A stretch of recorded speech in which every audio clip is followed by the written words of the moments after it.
I was born in Elridgeville to mom Lisa Mangar and dad Hector Heron. I moved up to 11 miles, Machaca, right close to the ferry station.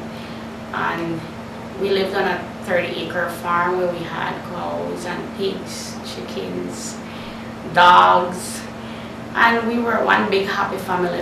There were 15 of us. I was the eldest daughter, had an older brother, but I had to take on the responsibility of the mom because my mom got pregnant every year. 3 months, she's sick, and the next 6 months she has to deal with her pregnancy. When the baby is born, like 3-4 months later, she's pregnant again, so I was always taken out of school to come home and take care of my siblings, make sure they're well taken care of, they have food, send some of them to my aunt's house. Primary school was the best days of my life. I wanted to go to school even on Saturdays and Sundays.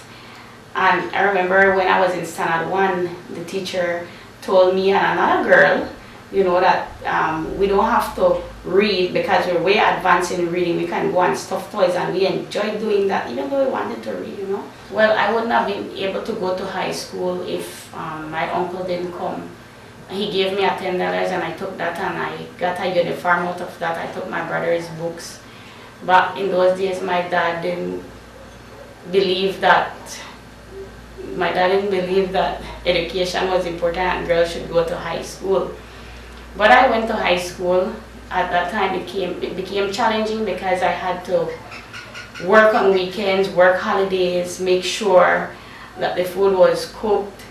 I remember going to the pump and pumping water, put it in the wheelbarrow, filling the buckets and the pan, and scrubbing the clothes while I have my paper on the side, studying. And if I didn't get good grades, my dad would say, first thing, I'm studying, boy, so I had to get good grades. I remember when I was in second farm, one day the doctor called and told me that I needed to go to the hospital. When I reached there, they were preparing my mom to send her to Belize City because she couldn't have the baby in the Punta Gorda hospital. So I had to leave on the 12:30 bus to go home, prepare the children to send to my aunt, and I started baking porta buns on the fire hot, making sure they had food. So we took turns like babysitting every day so I could go back to school. I decided then that it was just too much and it became overwhelming.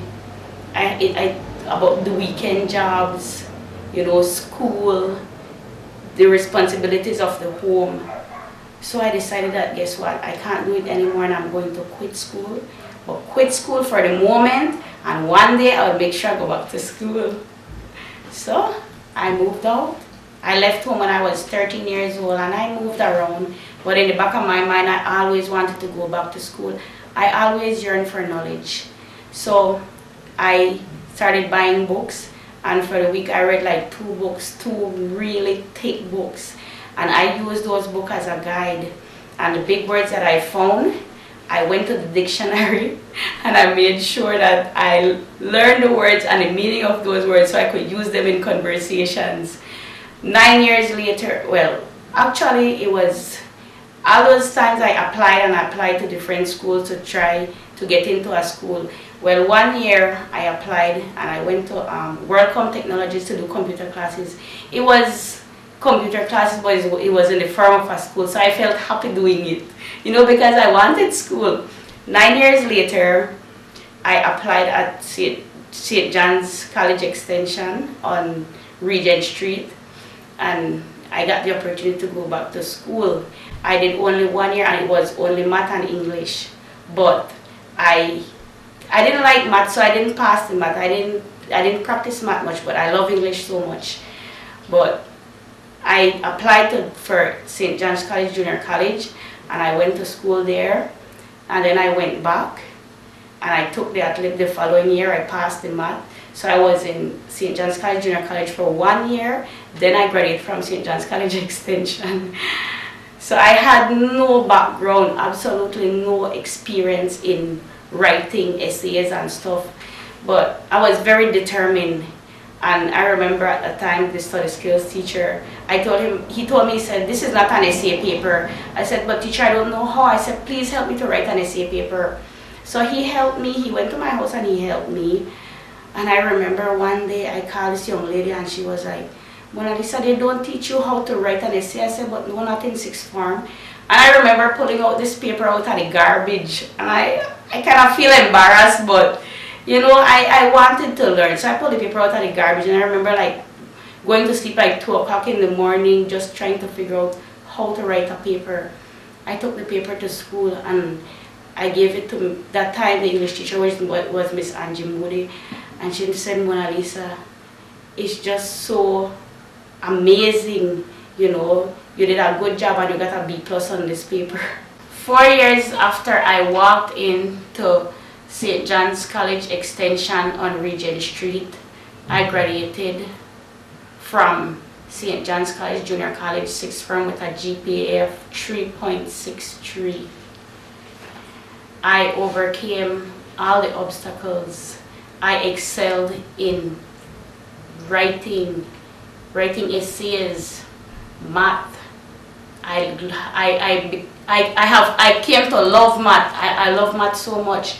My friends even told me that, you know, Mona Lisa, you could write a book because I can go on and I could elaborate. It's from my experiences though.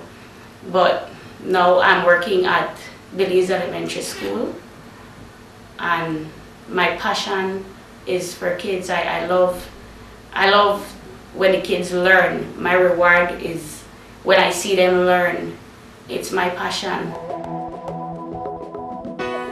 I look into the window of my mind, reflections of the fears I know.